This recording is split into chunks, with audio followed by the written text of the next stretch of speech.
6:47. I would like to call our regular council meeting to order. Please all rise for the Pledge of Allegiance. 5:47, I'm sorry, 5:47. I pledge allegiance to the flag of the United States of America and to the republic for which it stands, one nation, under God, indivisible, with liberty and justice for all. Starting late messed me up. Madam Clerk, call the roll, please. Mayor Burris, Here. Councilmember Abel, Here. Councilmember Nutter, Here. Councilmember Hoheimer, Here. Councilmember Fletcher, Here. Councilmember Hilst, Here. Councilmember Phillips. Having a quorum, we will conduct business. Chair would now entertain a motion for the approval of the agenda, please.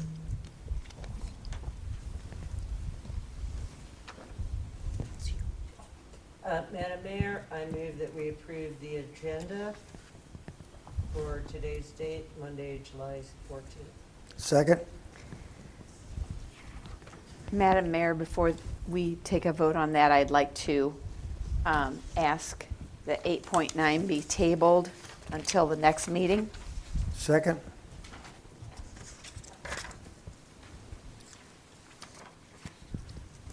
Motion made by Ms. Hoheimer and second by Mr. Abel. Madam Mayor, I have a conflict of interest on item 8.9, Okay? so We're- if there's any discussion concerning this, I should leave the room. The motion to table is a non-debatable motion, actually. You cannot vote on it, of course, as you know. But there is actually the law helps us in this circumstance. There is actually no debate on this issue. Not permitted. So she does not have to leave or anything, If just, she feels more comfortable leaving, Don't she vote. can. But there's no debate. But there's no Correct. debate. It's just a straight-up vote on the agenda, because this is just a motion to amend the motion to approve the agenda. So table it till when? Say, table it till when? Till the next meeting. The next I meeting? thought you said the next meeting. I did. I'm sorry. which July would be what 28th. date? All right.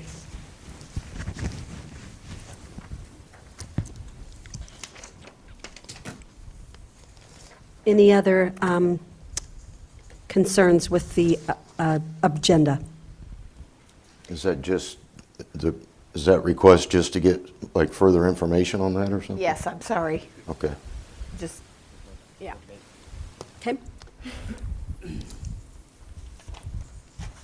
Council, take your vote, please. And this is to pull 8.9 from the agenda and place it on 7/28's agenda for further information.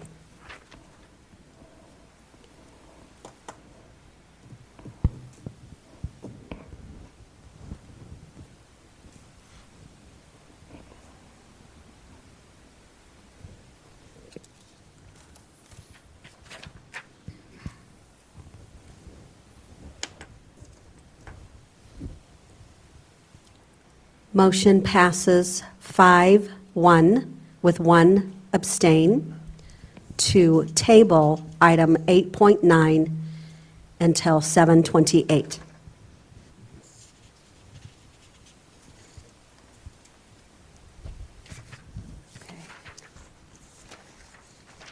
Now we vote on Now, Chair would entertain a motion for the approval of the amended agenda. Actually, Madam Chair, if I may, and I Yes. apologize, I think the next motion would be to approve the amendment to the motion that went through to approve the agenda that extracts 8.9. We're going to kind of redo the same thing, but that's the right way to do it procedurally. Okay. Because that motion was made. There was a motion made to amend the agenda. We kind of combine these two related things. So if it's okay with everyone and the people, got that? So it's a motion to amend the motion made to approve the agenda. A motion to amend to approve the amended agenda. To adopt the amendment of adopt the amendment for the approval of the agenda. Didn't we Is just everybody- do that? That's what I thought, but I guess we didn't. That's what it Now we says. tabled it. Gotcha. Understand. Now we're amending the agenda to reflect that. Right, it's two related things, I didn't so. quite say it right, so he had to correct how I said No, it. it's my fault, Mayor. It's That's all right. 100% my fault. Okay. Council, take your vote, please.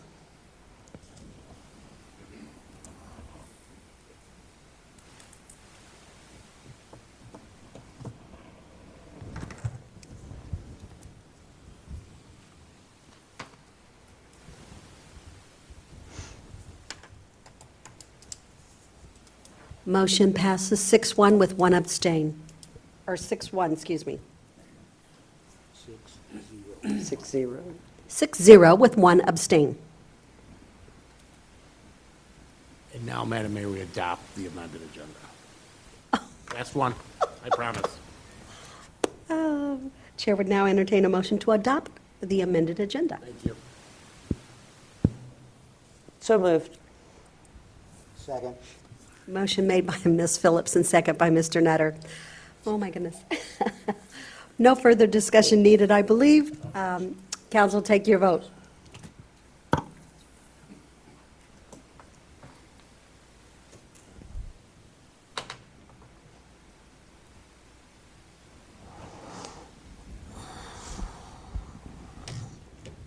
Motion passes 7-0.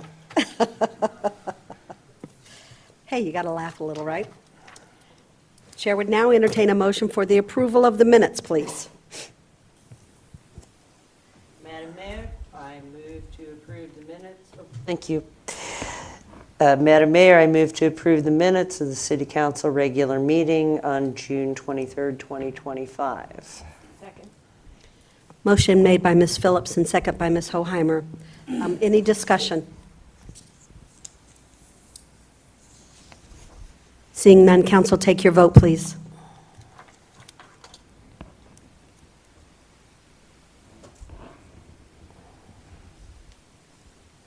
Motion passes 7-0.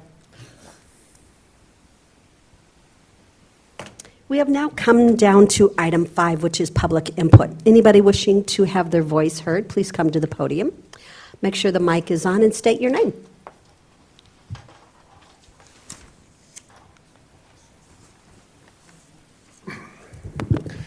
Good evening, Matthew Johnson. I want to speak about something before it doesn't become timely anymore, but in regards to this mayoral summit that happened, I don't know, at the beginning of the year, where the Pekin mayor and the Peoria mayor were talking about accolades and whatnot, and the Peoria mayor basically said she was bringing 400 jobs back to the Peoria area. I think we can all collectively agree she had nothing to do with that. I think that was just obviously a corporate decision to close the earth-moving plant up in Aurora. Caterpillar made a public article about that in regards to renovating the AAH building.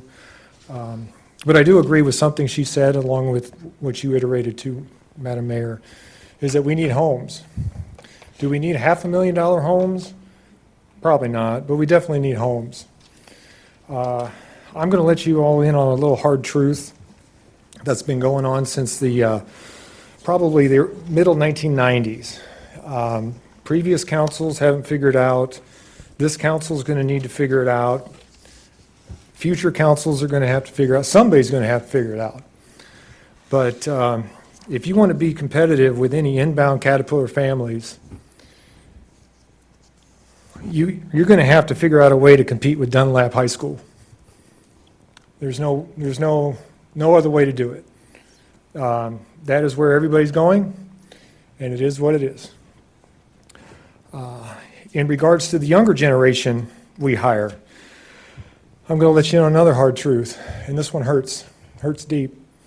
They want nothing to do with Pekin, absolutely nothing.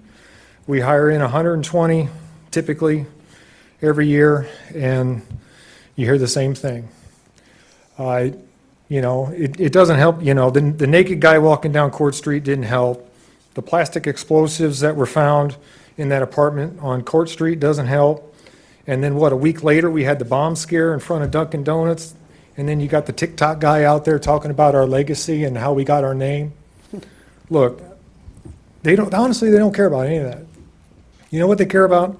They care about moderate to high-end apartment complexes. That's where they're living, that's what they want, and Pekin doesn't have that. So until we have that, it's not going to be the Marigold Festival, it's not going to be a car show, it's not our parks, it's not Marshall's, it's not 5B's, it's not Corey's, it's not Menards. They don't care about any of that. They care about affordable living, and places like Prairie Vista Apartments, Prairie Lakes Apartments, that's a nice one. Knoxville Point Apartments, all those places have everything they want. They got affordable living, they've got a pool, they've got a rec complex, a lot of them have clubhouses where they can host parties. That's what they want. And this isn't just a Pekin problem. It's an everywhere problem, because, you know, people are hiring the best they can, you know, from Purdue, from Iowa State, and then we pluck them right in the middle of central Illinois, and there's really nothing here for them. They want microbreweries, things like that. We don't have that. So until we figure that out, and I hope we do, it's a 40-year plan. And I've got a vision. I'm keeping it close to the chest right now because nobody's ready for it. And probably just best to leave that at that. Couple more things. We get incredible sound bites every meeting, and they all go in my little handy book here. Move the city forward. I vote for this. Ancillary. Thank you for that one, Dave. Microphone, I think, is dying. So is mine. So I can speak really loud. This is important. The one soundbite that is noteworthy came from a lawyer about 3 meetings ago. We have to follow our own rules. I agree with that. We should follow our own rules, you know? But I found it pretty ironic that it came from the lawyer when his contract wasn't even brought before the council for vote. And I'm pretty sure that that's a rule somewhere in the code, the City of Pekin Code. 30 seconds.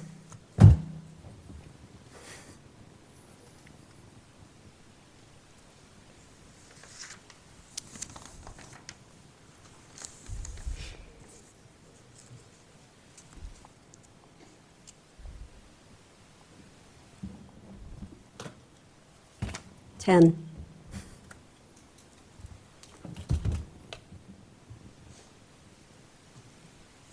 Thank you. Well, it is the mindset of that I am trying my best to change in the city of Pekin, Illinois. I am so proud to say that we are moving forward, and you can see it daily. So thank you. Anyone else wishing to have their voice heard?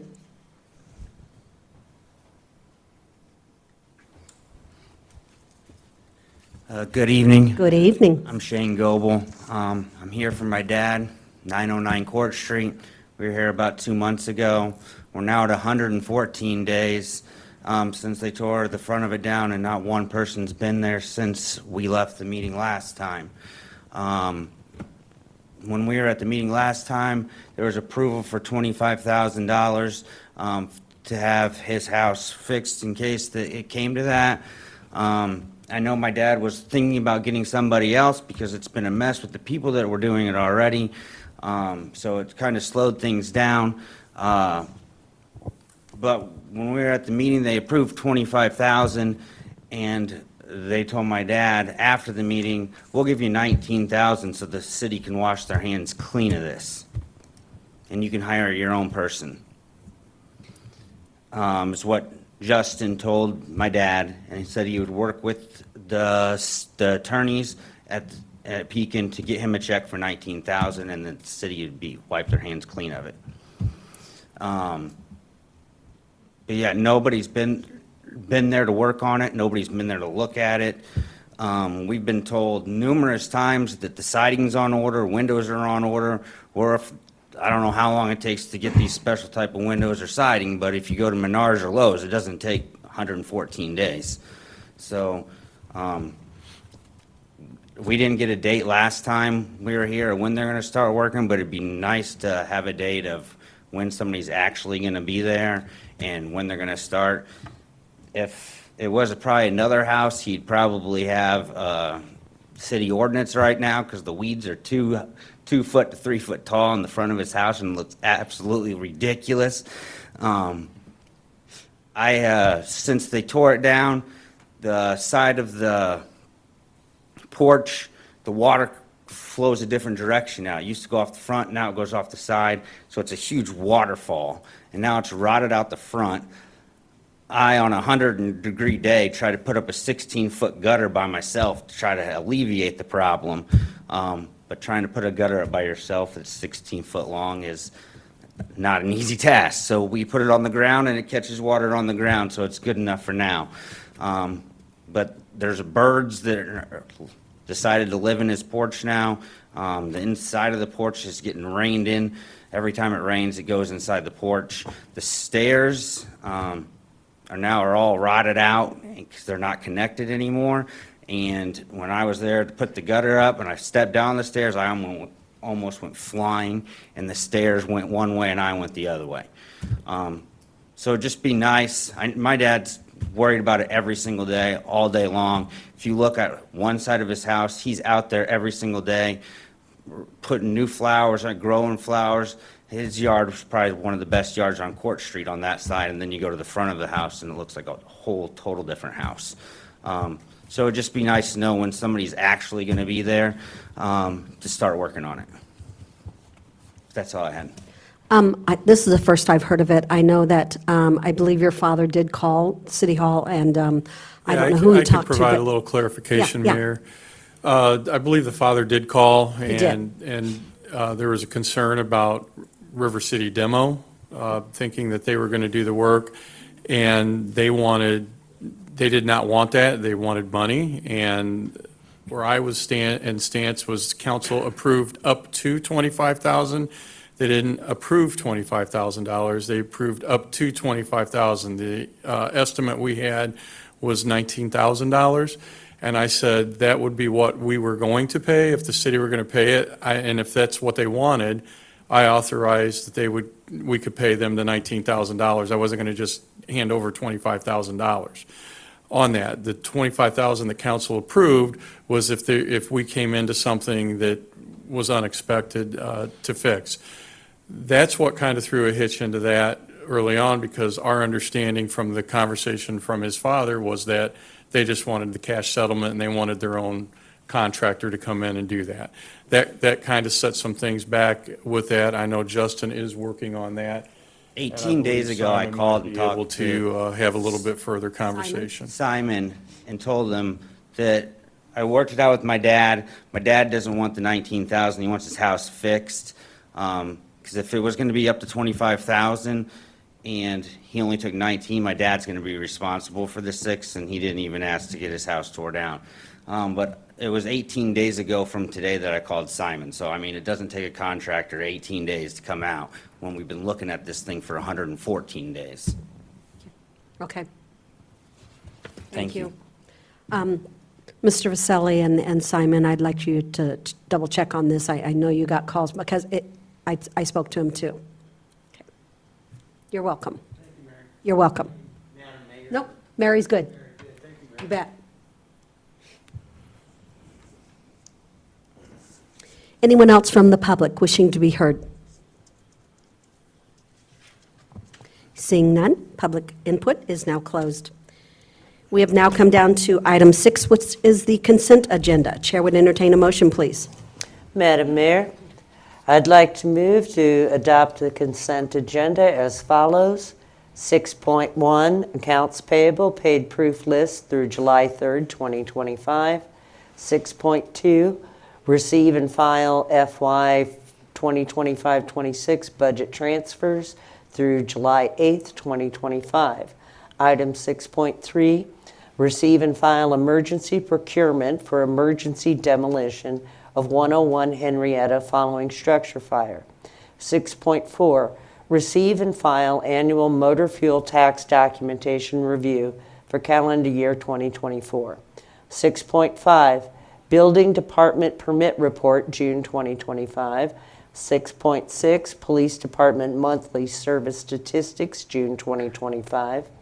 6.7, Resolution Number 313-2526, approving the mayor's appointment of Joella Master to the Tourism Committee for the remaining term, expiring May 27th, 2027. And item 6.8, Resolution Number 314-2526, approving the mayor's appointment of Nicole L. Stewart as the City of Pekin City Clerk. Second. Motion made by Ms. Phillips and second by Ms. Hoheimer. Any comments, questions, and concerns from the council? I feel like I have to lean over on this one, so I apologize here. Seeing none, council, take your vote, please.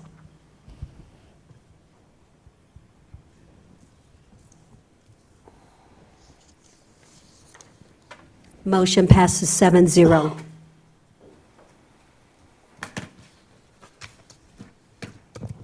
With the approval of Ms. Stewart now being our city clerk, I would like for her to come forward, and I will swear her into office.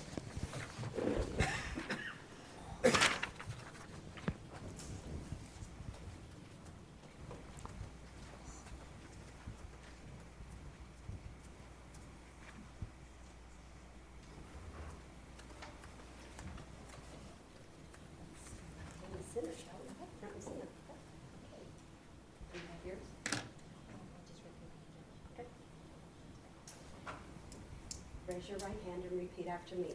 I, Nicole Stewart, I, Nicole Stewart, having been appointed to the office of city clerk having been appointed to the office of city clerk in the city of Pekin and in the county of Tazewell and the state of Illinois, in the city of Pekin, the county of Tazewell, and the state of Illinois, do solemnly swear that I will support the Constitution of the United States I solemnly swear that I will support the Constitution of the United States and the state of Illinois, and that I will faithfully discharge the duties of the office of city clerk, and the state of Illinois, and will faithfully discharge discharge the duties of the office of the city clerk to the best of my abilities. to the best of my ability.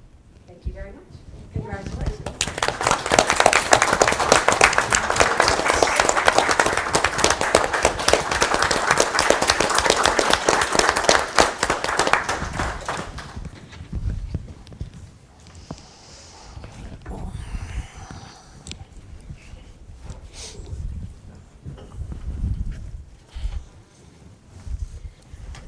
Nicole, thank you very much. She's got big shoes to fill. Thank you.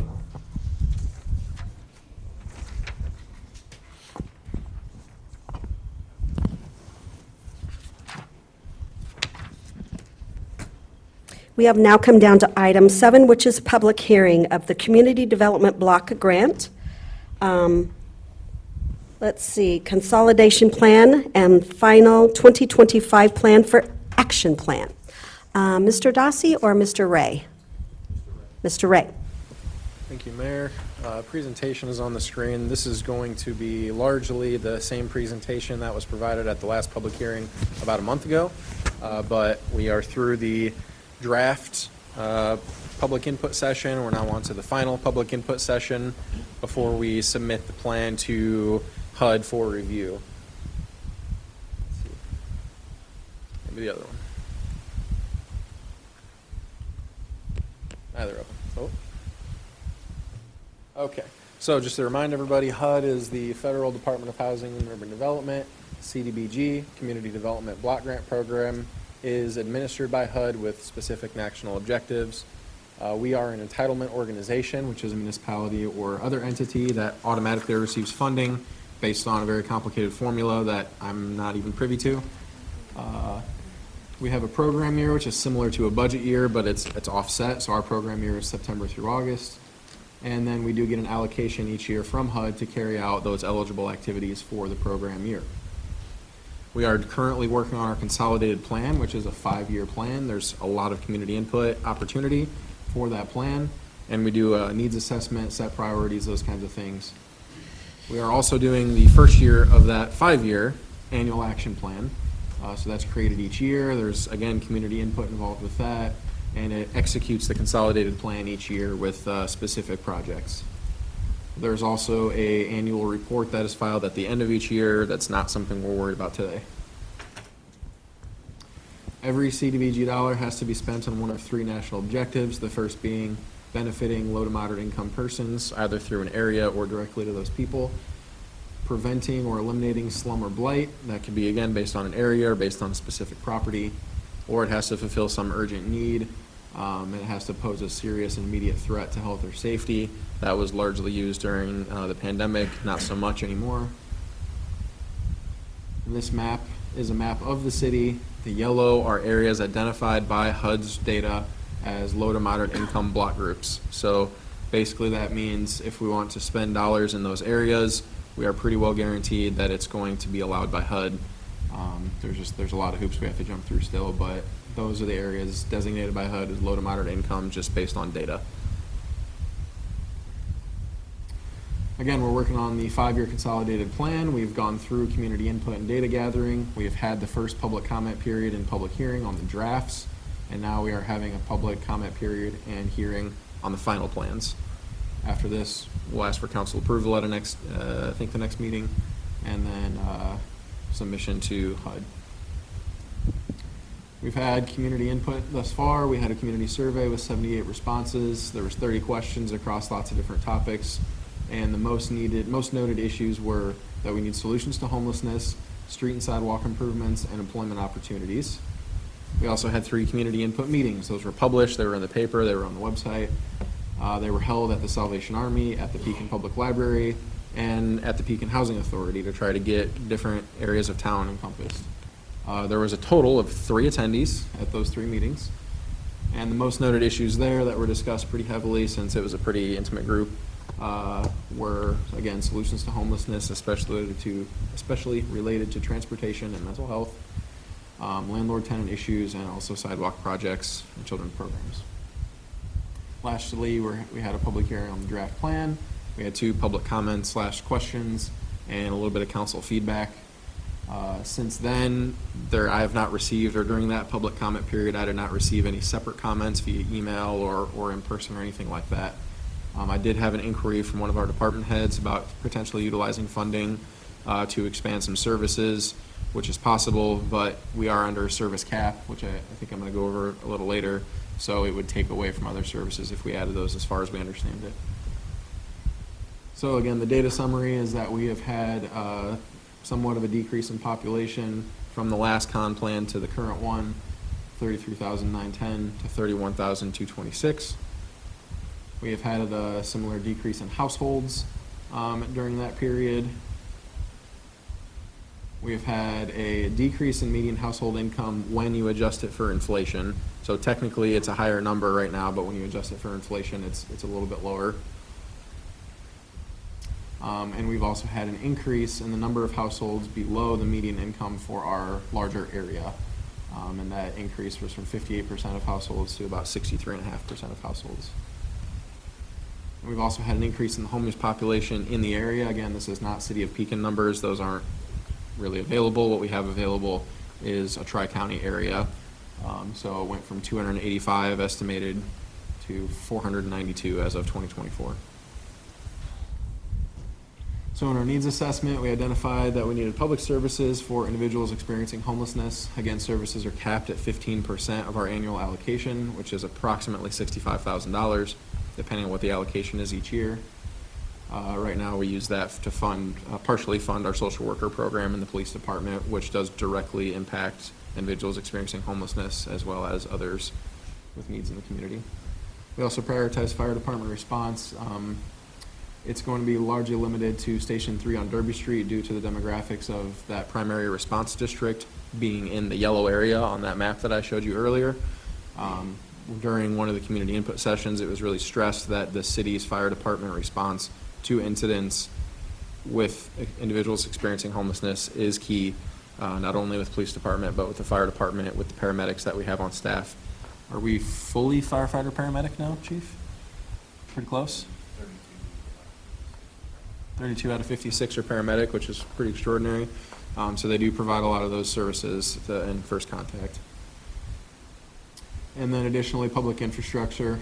So it'll be mostly limited to that low to moderate income areas. And when we talk about infrastructure with CDBG money, you got to remember to think like reconstruction, total rehabilitation, not just a resurfacing or a pothole fix. Those kinds of things are not eligible, but like a rehabilitation is. That does make it difficult to do large projects like a street, because that would take our whole allocation and more each year. But, you know, it's particularly with sidewalk issues, ADA noncompliance, we can use some of this money to attack those. And lastly, some workforce, well, not lastly, but workforce training. Again, that'll be limited to low to moderate income individuals. And lastly, there's administration costs too. Our anticipated resources. We do anticipate there's going to be $104,000 prior year carryover. So that's from prior years that we had not spent the money yet. As soon as the program year rolls over, we bring that money with us automatically. We'll also have, we think, an average of about $430,000 a year from HUD. And it's really difficult to know what our program income is going to be. That is largely based on old CDBG loans on homes. And mostly we don't get that money until those homes are sold at some point, and then we get it out of the closing. So it just depends. It could be nothing. It could be $30,000 one year. So we tried to be conservative and say, you know, $2,000 a year of program income.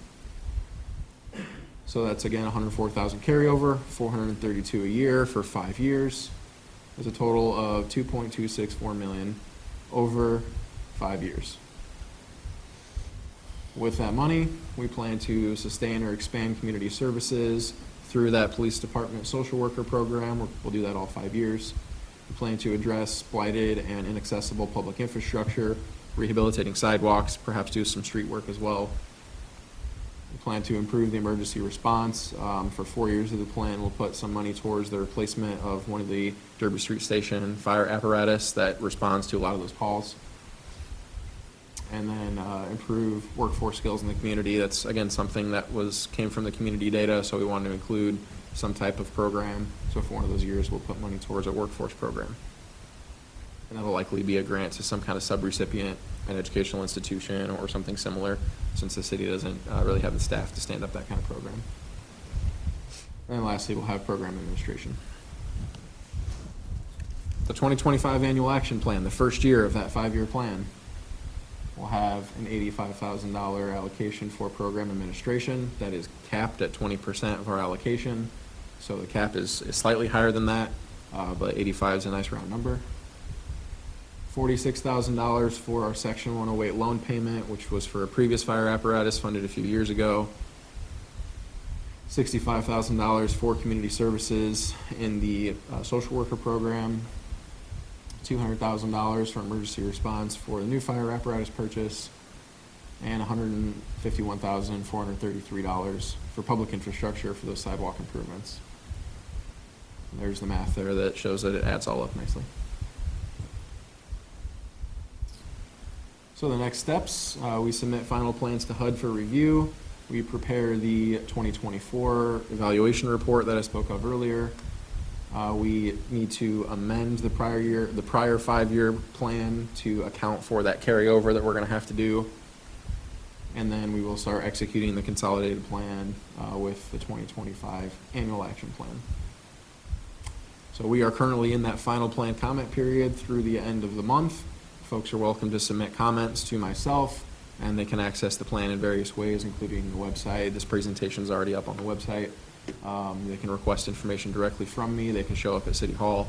We'll take any and all public input and comments on the plan. And of course, tonight, anybody that wishes to speak or any council members that have feedback, we'll take that as well. Thank you, Mayor. You probably should open it up to the public at this point. Yeah, thank you very much, Mr. Ray. Anyone from the public have any kind of comments or questions?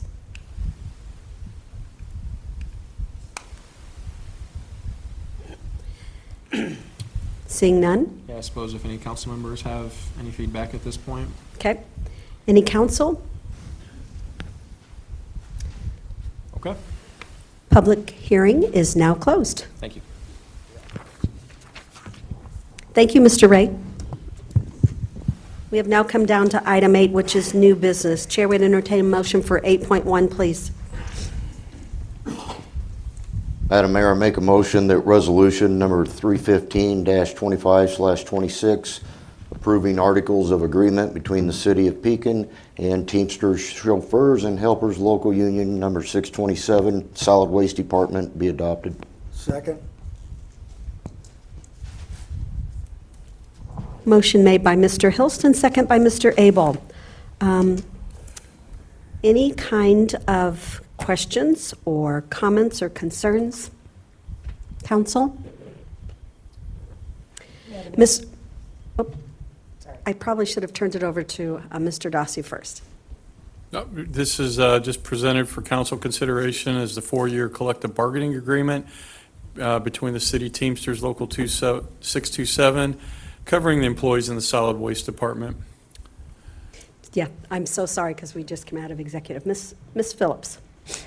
I just wanted to say regarding this and the next item agenda, that these proposals are coming out of the process of negotiations that our representative has already had with the union.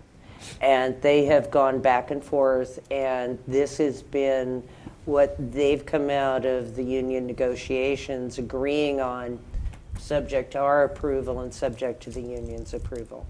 So the fact that the city council might not have a lot to say about this tonight is because we've already hired the people who did all the detailed work for us.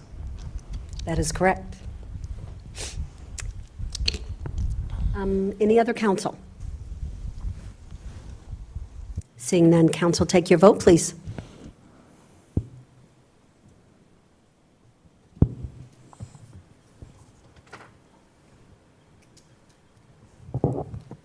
Motion passes 6-1. Chair would now entertain a motion for 8.2, please.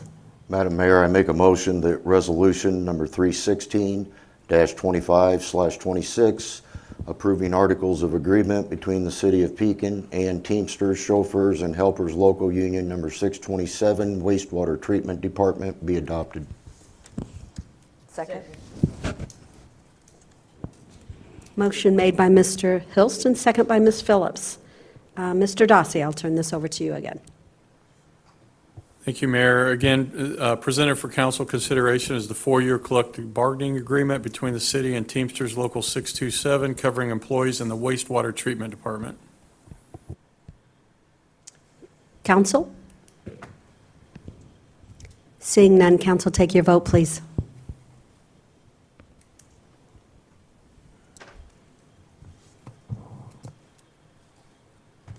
Motion passes 6-1. Chair would now entertain a motion for 8.3, please. Madam Mayor, I move that ordinance number 4322-25/26, approving and authorizing the execution of a professional service agreement for the Second Amendment to the Pekin East Residential Tax Increment Financing District with Jacob and Klein and the Economic Development Group be approved.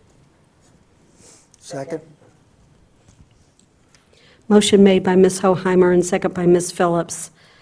Mr. Dossi? Mayor, I'm going to have Mr. Ray speak on this. Mr. Ray? Thank you, Mayor. So the city currently has the Pekin East Residential Tax Increment Financing District, which encompasses a fair amount of neighborhoods to the north and northeast of the city. It is adjacent to the proposed annexation area for the Ludekin property. It already encompasses the Gamblewood property to the north, so it even kind of wraps around the Ludekin property as well. And one of the things that the city, or that staff would like the city to look at, is potentially including the entirety of the Ludekin property and future development area into this TIF district. The district was created and is administered on an annual basis by Jacob McCline and the Economic Development Group, and we would like them to go through the process of investigating and getting the studies coordinated and organized to see if there's justification to amend that district to include the Ludekin property and some other development area if applicable. So tonight, Nick Nelson from Jacob and Klein is here to speak to that process if you would like, to speak to all, the work that they do that goes into that entire process. It's rather lengthy. It involves public hearing and those sort of things. I did do some bullet points in there from the proposed agreement. And just note that the scope of work does not include any necessary third-party costs, such as any engineering opinions on flood conditions or something similar. The proposed total cost is $25,000 plus any TIF allowable reasonable direct expenses like mileage, printing. Again, Nick Nelson can speak to that if you'd like. The total estimated cost is expected to be $30,000 or less. And we're proposing to pay for that with TIF funds as an allowable TIF expense. And then it'll be approximately it will be $12,500 in the current fiscal year, with the remainder to be paid in a future fiscal year after everything is all set up. So, of course, happy to answer any questions, or Attorney Nelson is here for questions as well. Counsel?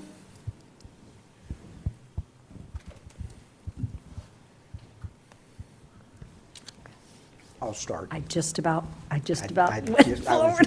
was trying to read here, so. Mr. Nutter? And if we are not able to answer this question, I understand. So has the property legally been sold, the Ludekin property, if we purchased it? Secondly, has the data center property been legally sold, signatures, blah, blah, blah? We have, oh, sorry, go ahead. No, go ahead. We have not closed on the Ludekin property yet. Closing is this week, if I'm correct. We received the necessary documents we needed from the bank today, so we'll be closing shortly. And the agreement with the data center technology park developers, the agreement is signed and executed. They have a 9-month due diligence period, I believe, to execute a purchase. So the purchase from them is not executed, but the agreement is. So the 9-month The clock has started on their due diligence. clock is ticking on the 9-month thing. Yes. So the delay in the closing does not have anything to not. do with that. Nope. The agreement with them is specifically contingent upon our closing. They're aware of that. It's all working together rather nicely, I would say. So that Before clock you has ask started. or have a comment, Mr. Vasselli, I You got can one. tell he did. Yeah, oh, yeah, I've read him like a book.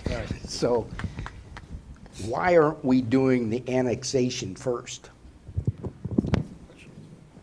you want to answer it or not? Yeah, I mean, it's simpler if the city owns it as the owner rather than having a third party that has to petition for it, even though she's selling it to us. So administratively, it's just a little bit easier, and since we're so close, we might as well just give it the week. But it's not that we couldn't annex before, it's just, it's easier. So if we can't, go ahead. For example, if you were to, there are two property owners, two trusts that are held by, or the property is held in, pursuant to Section 7-1-1 of the Illinois Municipal Code relative to annexations, you would need to get each one of those trusts to sign the petition for annexation. It's all of those steps that become completely, it's a very fluid process once we are entitled to the property. Not that we couldn't do it this way, as Josh artfully said, but it is so much easier if we just hold title to it. Okay. Thank you for your input, as usual. Thank you, Mr. Councilman. That's it? I appreciate it. Not another one? Oh, I got one, but I'm not going to ask. You're not? Anyone else? Council, take your vote, please.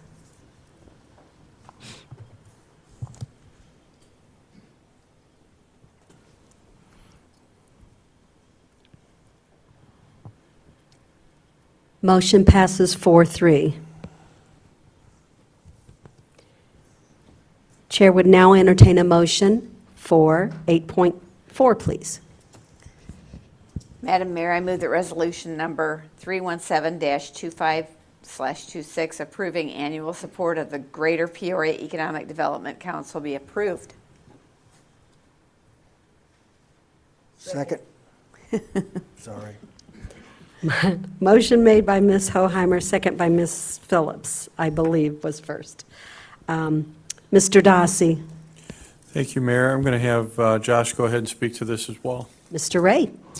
Thank you, Mayor.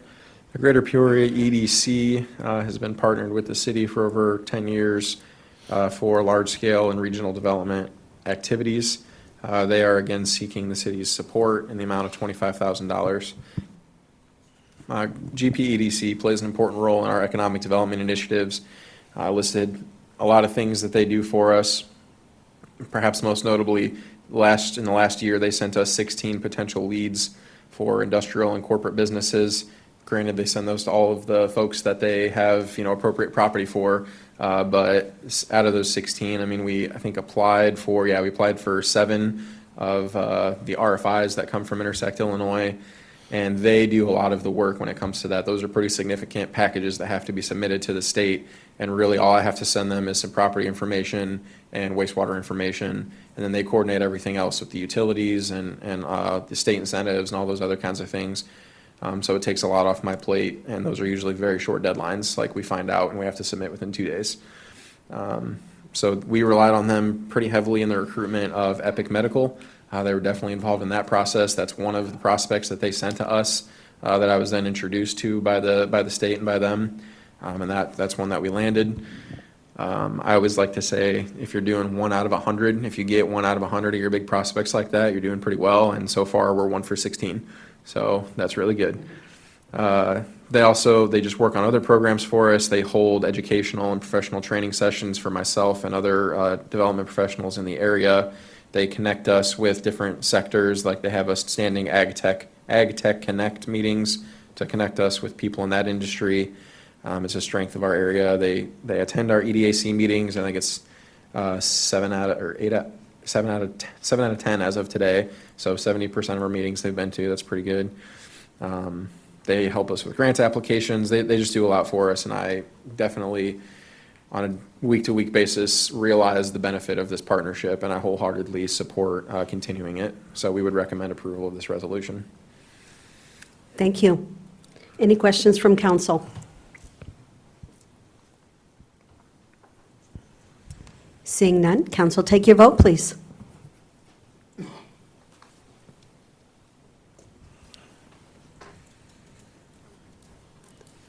Motion passes 6-1.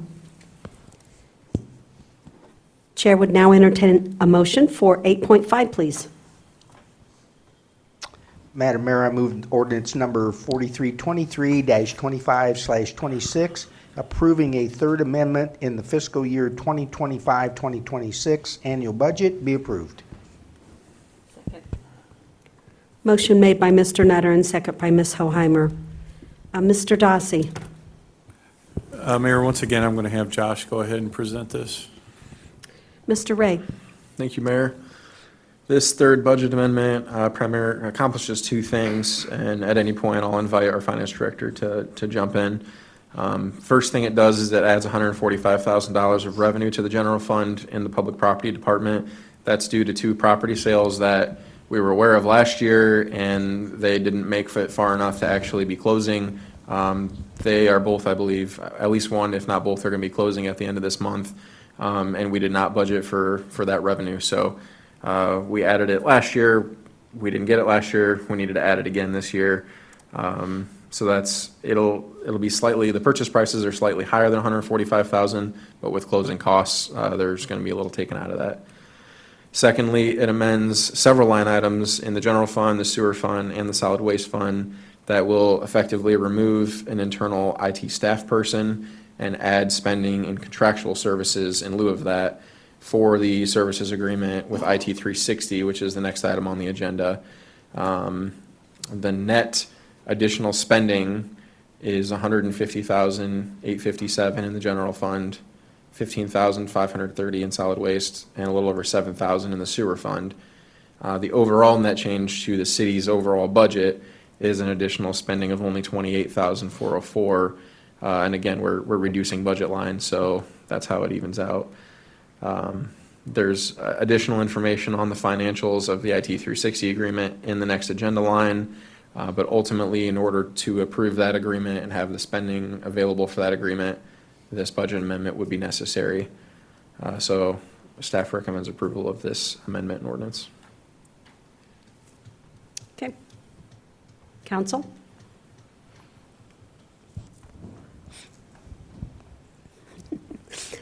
Seeing none, council, take your vote, please.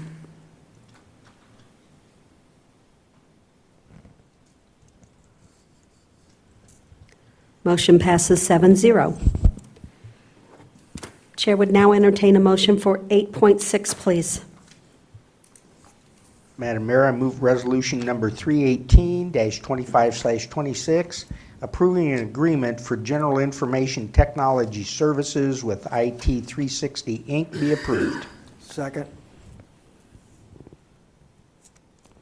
Motion made by Mr. Nutter and then second by Mr. Abel. Mr. Dossi? Thank you, Mayor. The city of Pekin is at a critical juncture in its technological development. With increasing technology demands and compliance requirements, the city faces significant challenges due to limited staffing, constrained budgets, and the growing complexity of the IT landscape. Currently, the small in-house IT team is overextended and struggles to keep up with the pace of the technological changes, maintain robust cybersecurity systems within the budget, address new ideas and special projects, ensure consistent uptime and system reliability, meet evolving security certification requirements, and drive innovation and implement new technologies. To address these challenges, staff explored alternative solutions and identified a hybrid approach as the most effective. This model combines strategic guidance from internal IT staff with support from an external partner offering broad technical experience, continuity of service, and proven experience. Following a formal request for qualifications, RFQ, issued in accordance with the City of Pekin's procurement policy, staff recommends contracting with IT360 Inc. While IT360 was the sole respondent, despite multiple inquiries during the open period, they have demonstrated strong performance and responsiveness in ongoing work with the city, particularly on the CJIS compliance project. This existing relationship reinforces staff confidence in their capabilities. The attached agreement outlines the scope of IT360 services, which include but are not limited to cybersecurity, compliance, networking, help desk support, and project management. An executive session has been placed or was placed on the agenda earlier and discussed the security issues at hand. Staff is recommending approval of the resolution to enter into the agreement with IT360. Thank you, Mr. Dossi. Council? So do you, Mr. Fletcher? is there a reason, I mean, what's your guess on only one company coming back? Because when I started looking at this, I only had a day to look at all this, but there's companies all over that do this, Infotech Solutions in Normal, Line Tech Service, Carlinville, Midwest, Business Networking in Peoria. Is there any reason why? I know we posted it out. I believe we reached out to a couple that this was out there, and realistically, I think IT360's done the discovery work. I think the locals that are around are well aware of that. Okay. And it would only make sense that they're going to have to come back in and charge the city to do a discovery to learn the lay of the land, so to speak, with our IT systems. We did have 17 responses, but IT360 was the only local company. Okay. The rest were either East Coast, down in Texas, or on the West Coast. That's fine, closer the better. And then I have a question. So this agreement, does it provide fully managed IT support, including help desk? Do they come on site 24/7? Yes, they currently have an individual staff here already.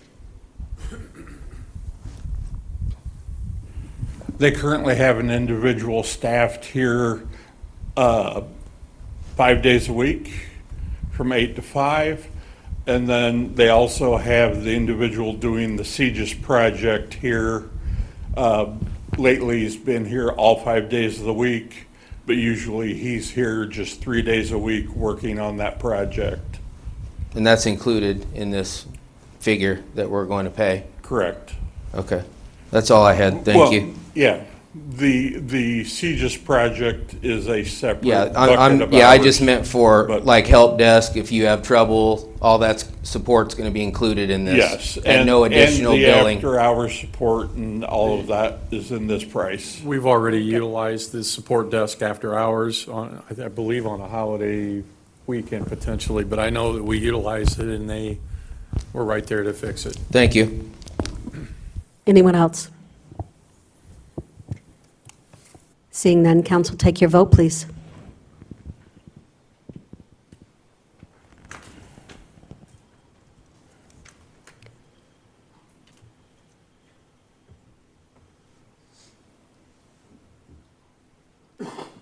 Motion passes 7-0. Chair would now entertain a motion for 8.7, please. Madam Mayor, I move that resolution number 319-25/26, amending policy number 30, residential renovation program be approved. Second. Motion made by Mr. Fletcher and second by Ms. Hoheimer. Mr. Dossi? Mayor, I'm going to have Josh go ahead and present this. Mr. Ray? Thank you, Mayor. I apologize. I don't know what happened with our packet. It looks like an early version of this document made it through to final somehow. But the core of the amendment, this came up when the policy was first passed, that there was not a good, clear definition of what sale profit meant should somebody receive grant funds and then within 5 years sell the property. So we're updating the language in the policy to define the sale profit as calculated by subtracting the TIF-eligible project expenses less the city grant amount from the sale revenue. So it should be clear at that point, you know, they identify their project expenses up front, we know how much money the grant was, and whatever they sell it, you know, we subtract out, and that's what the city is, owed back. Okay. So this should solve that problem. I know Bob Grogan had looked at it before, Eric's looked at it, so I think we're all in agreement that this will work for us moving forward. Okay. I think you were the one that Ms. Hoheimer had a few questions on it, and Yes. they've been answered. Yes. Very good. I just didn't want the city giving people money to flip houses. Okay. Any other council? Council, take your vote, please.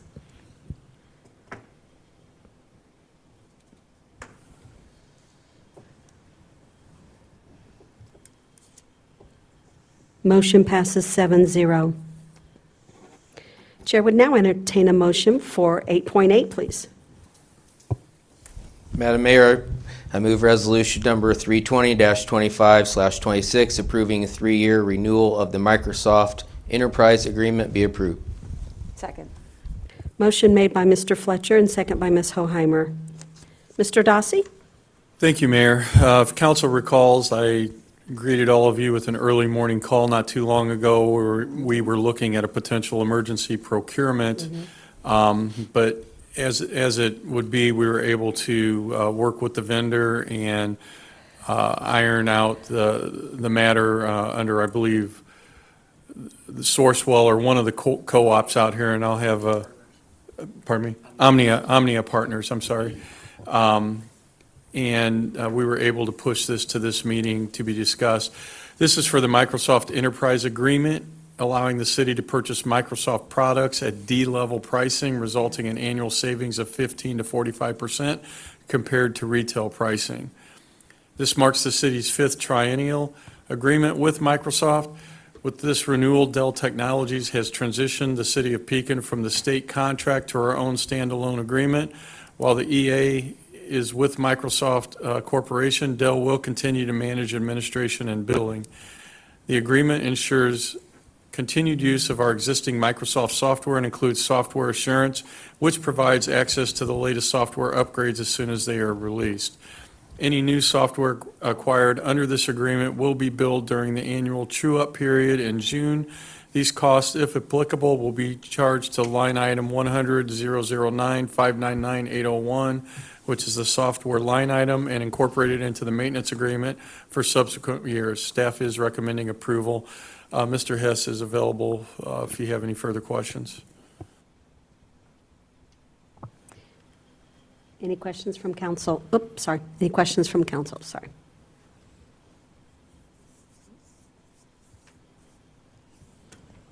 Seeing none, council, take your vote, please.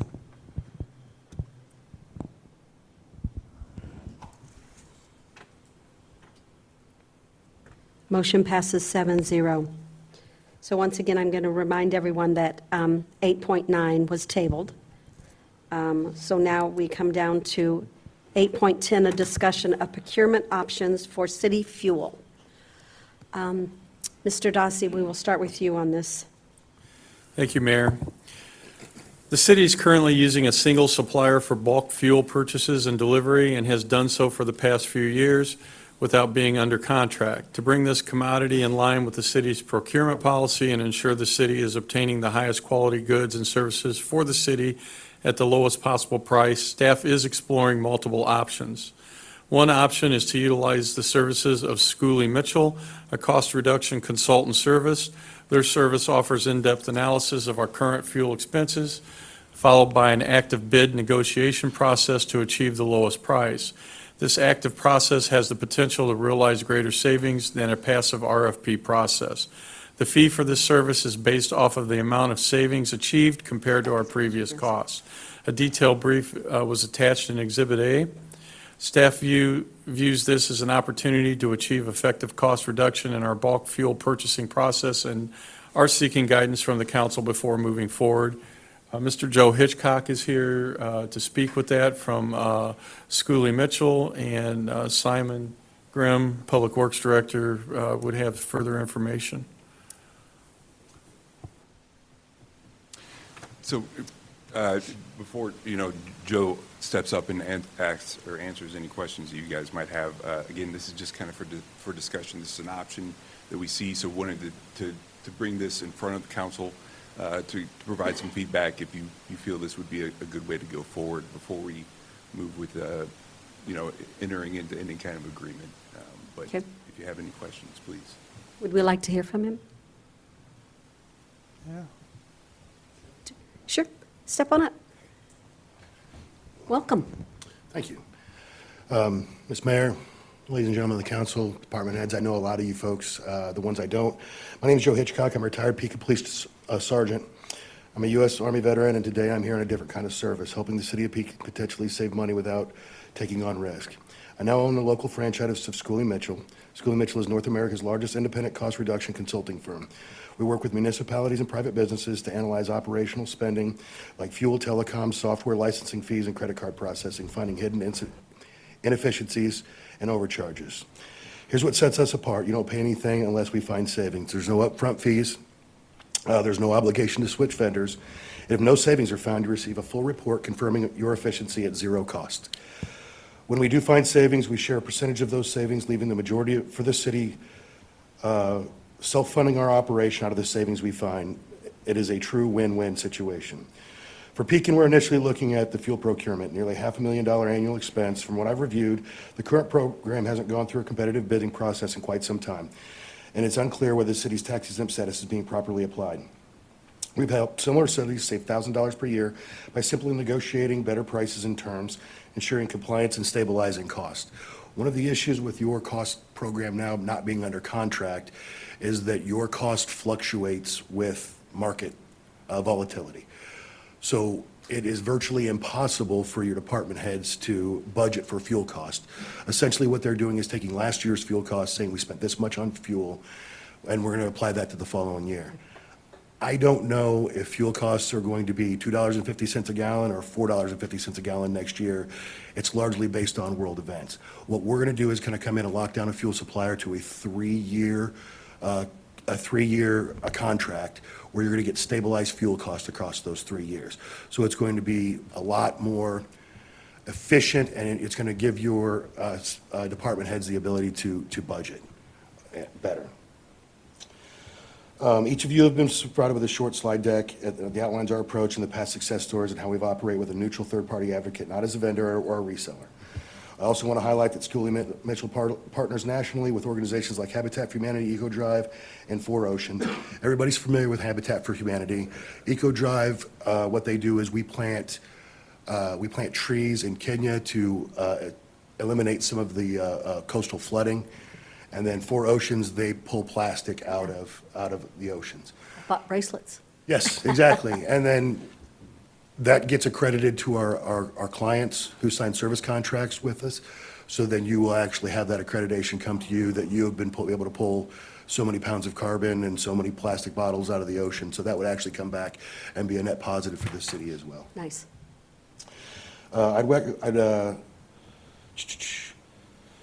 And as a local business owner and a public servant, I want to bring the same mindset to the city that has been such a formative part of my life. I'd welcome the opportunity to speak further with any of you about how we can help Pekin stretch its budget and show strong stewardship of taxpayers' dollars.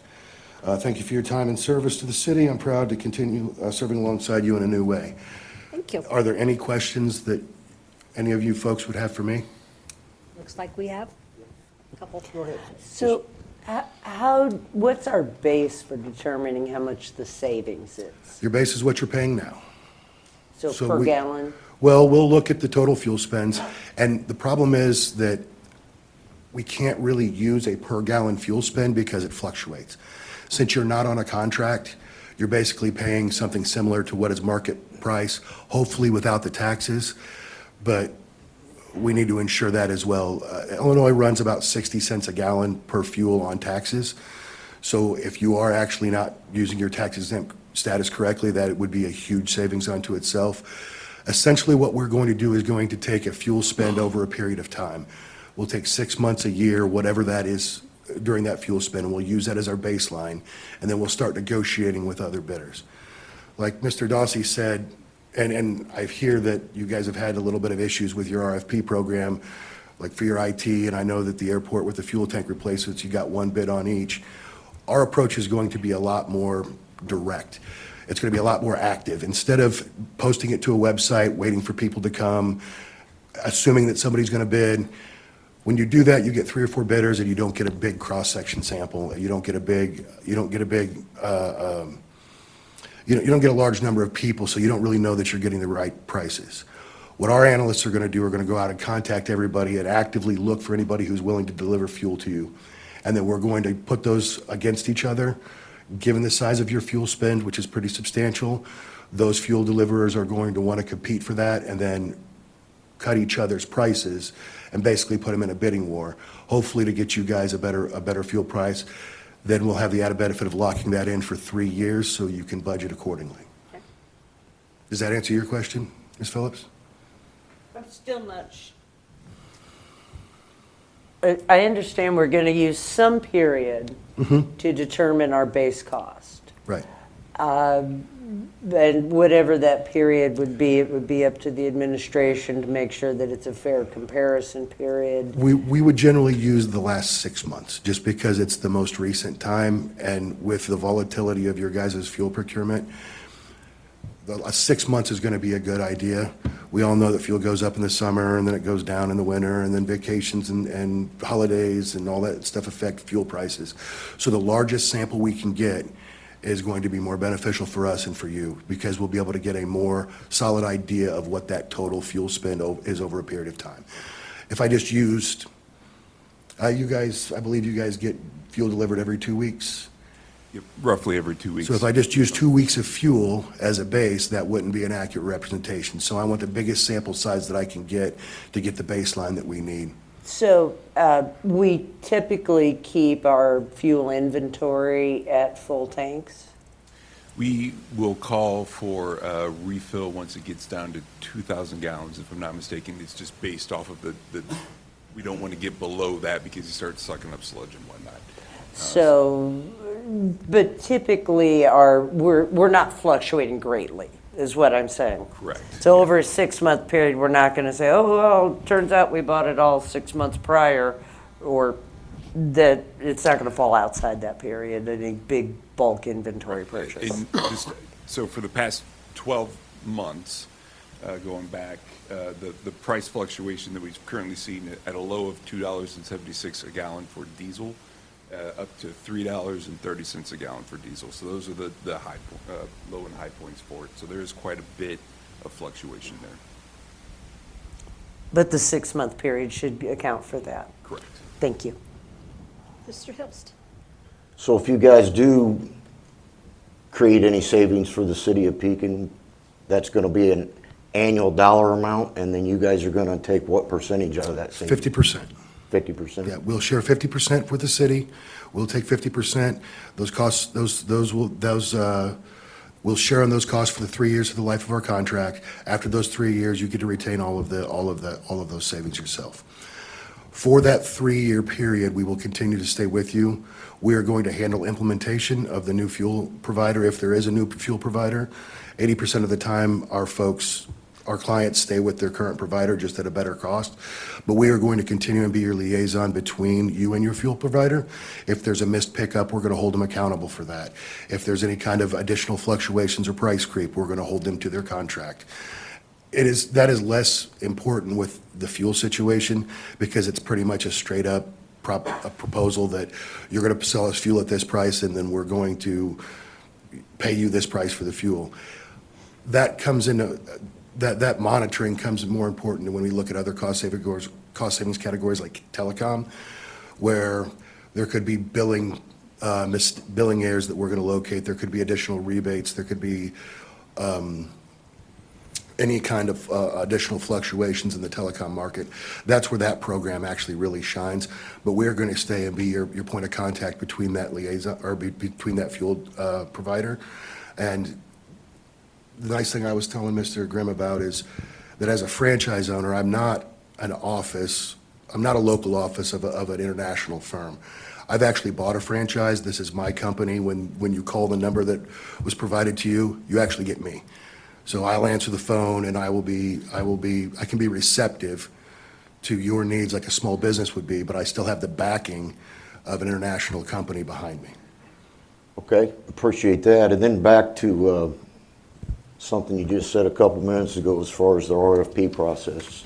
So am I understanding that to where instead of putting an RFP out, you guys are going to go out and get quotes from people? Yes. Okay, Yeah. so now my next question is to the city staff, whoever wants to address it. Will that have any bearing on language in our procurement policy? I actually have that, sir, if you'd like. Sure. So I anticipated that being a potential sticking point. So I started looking into the Illinois' procurement policy as far as state law goes. Right, but I'm talking about our local one. So your local one, what it says in your local one is that the city manager has the ability to direct, from my understanding of it. Yeah, we're going to have to take a look at it and have the attorney look at it. All right. That's all I have. Thank you. Mr. Nutter? First of all, thank you for bringing this forward. It's been a long time coming, and finally the light came on, and we're going to try to do something. So with that, I got a couple questions. Does this also cover aviation fuel? It does not. It does not. I had already talked to Mike out at the airport about it.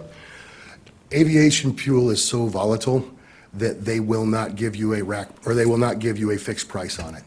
It fluctuates so much that they will not give you a contract price on aviation fuel. And there's so few providers of the aviation fuel that they don't have to. So I've already addressed that in anticipation of this, because I went out and talked to Mike Cruz at the airport because I knew that the tank replacement thing was an issue, and I was going to talk to him about this. And I asked him about aviation fuel specifically, and he's like, no, they won't. There's so few providers that they don't have to give you a contract, and it's so volatile that they don't want to take the risk on it. Okay, thank you for that. Second thing is, so if you set up a base on how many gallons we use in a year's time or whatever, and we're looking at a 3-year contract, let's say next year we have a major user that is not going to use that fuel because we don't have that service anymore. How is that going to affect the 3-year contract and your calculation on what the usage is going to be? Mr. Dossi, can I ask you a question real quick? Like the bus.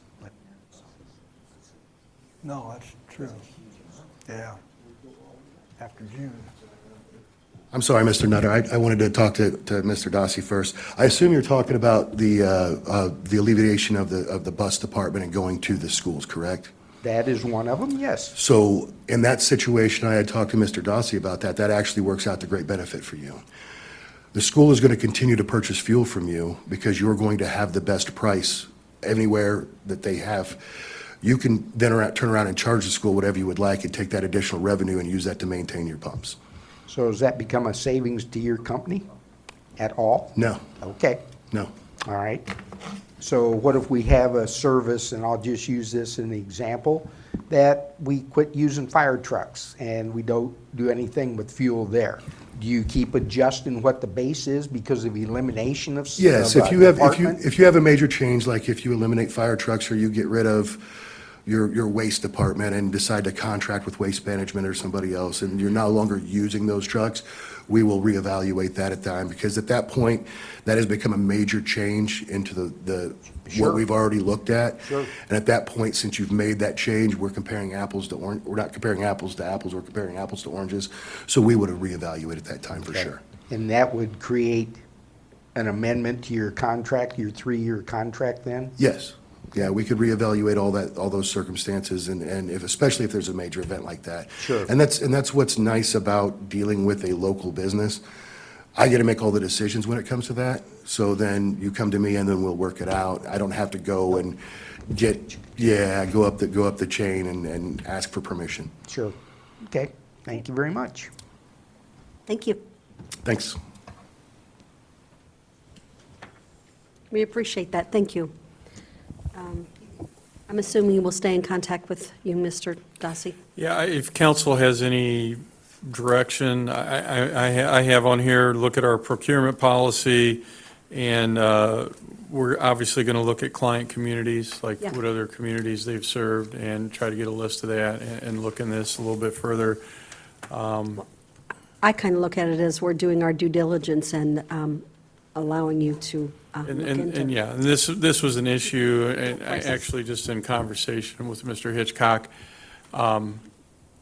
when the previous public work director left, that's when I had the question about, what's our current, do we have a current contract? Is it due to expire? So I went to look and I couldn't find none, and it appeared, or my understanding is that we had a contract, and that person, or that company we were contracted with went out of business, and we ended up with this company, and I don't know, I wasn't here when that decision was rendered, but that's what, we began having the conversation, so we started here, and then figure out what our next steps are, is whether this is a more cost-effective option for us, or if we go out to a formal RFP process and make that determination. But I'll get the information, I'll get that out to council, and we'll take the next steps from there.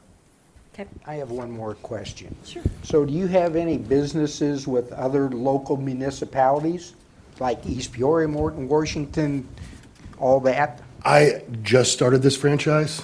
Okay. About a month ago. Schoolie Mitchell does, and I can show you those, but they're not in Illinois, they're in other states. This Okay. is actually relatively new to this area. There's only one other franchise of this nature downstate, and it's in Bloomington. So I'm actually bringing this here for the first time. There's 3 or 4 franchises up in Chicago. This type of franchise is usually relegated to large cities. I don't want to live in a large city. I would rather live in small town America. So I want to bring those services to small town America and save money where something like this was only really available in larger cities in the past. Schoolie Mitchell's been around for 25 years, and they have over 30,000 clients if you'd like to look at other clients that they've worked with. But I started this about a month ago, and I've been in conversations with Mr. Dossi and Mr. Grimm for about a month, and this is where we're at. So I'm also working with other private businesses right now, working through this same process. But as far as me personally, no, I don't. It'd be great if we had that new business mentality and you give us a break for first one in the county or whatever, and give us a little break on those prices. We can talk about it. Okay, sounds good. Thank you. Okay. We have now come down to any other business to come before the council. Mr. Dossi. Thank you, Mayor. Just a reminder to council, on the 17th at the Coffee Connection is the Coffee and Conversation where Senator Turner and Senator Anderson will be there, as well as the mayor. Reminder on the 18th, and a reminder to staff as well, at 9 a.m. at the library. It's the council retreat. And I think Chief Rainey had a quick announcement to make. Yeah, thank you. Just wanted to remind the public that we have our next Cops for Kids event tomorrow. It's from 10 to noon at the lagoon at the Pekin Park. We'll be doing the paddle boats. We'll have snow cones, sidewalk chalk contest, and bubble bonds for the kids. So we've had record numbers at our first couple events, over 200 people. So we hope that a lot of people come out to this one. Thank you. Thank you. Thank you very much. Any other staff? Before I turn it over to council, Karen asked if she could go first, so she has something she'd like to say first. Well, first of all, I'd like to say we had 2 ribbon cuttings last week. It's really exciting. And while we were doing one of the ribbon cuttings, I saw that big sign that said Marshalls, and I was so excited.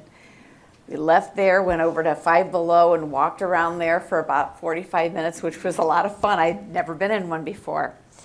So this is my challenge to my fellow council members, to use this time to come up with a positive on Pekin comment at the end of every meeting. Ooh, what a challenge. Okay. And that's all I have. Mr. Hilst, Nothing at this time, thank you. Mr. Nutter. All mine is going to be directed to staff later on in the week. Well, thank you. Ms. Phillips. I was asked about this out of our accounts payable report. There was a lot of tree cutting. I assume that any tree cutting that was not on city-owned property or not city responsibility will somehow be billed out to the responsible parties, if there were any?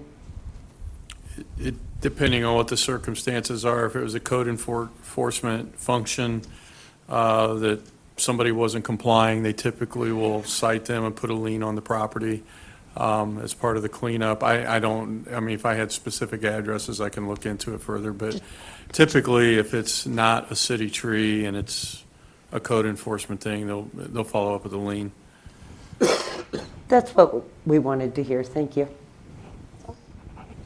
Mr. Fletcher. I have nothing, thank you. Mr. Abel.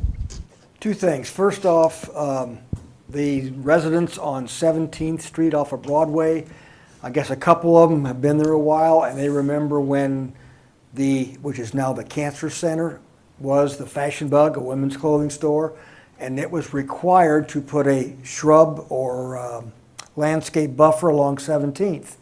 Well, over the years, that stuff died and it was taken away, never replaced. They just were curious. It kind of softened the noise and whatever and the looks of the building and the traffic and all.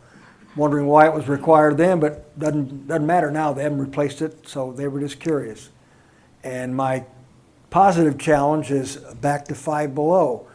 2 different times since it's opened, I've driven through there between 9 and 10. It opens at 10 o'clock.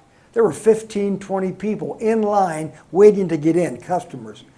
I haven't seen that in this town in years. No, I loved it. And go by there in the evening, and there's 40, 50 cars in front of that place. So if that's any indication, with not, I mean, there's other ones in the area, but I think it's a pretty good indication.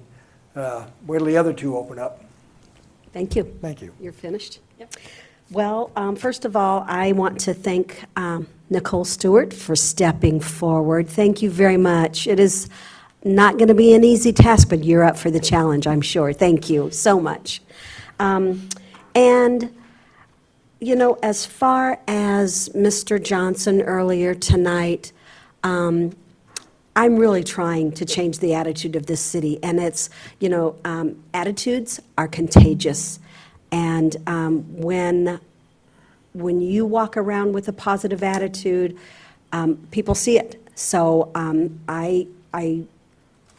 I want everyone in this room to try to be positive on Pekin. We have so much going on. We really, really do.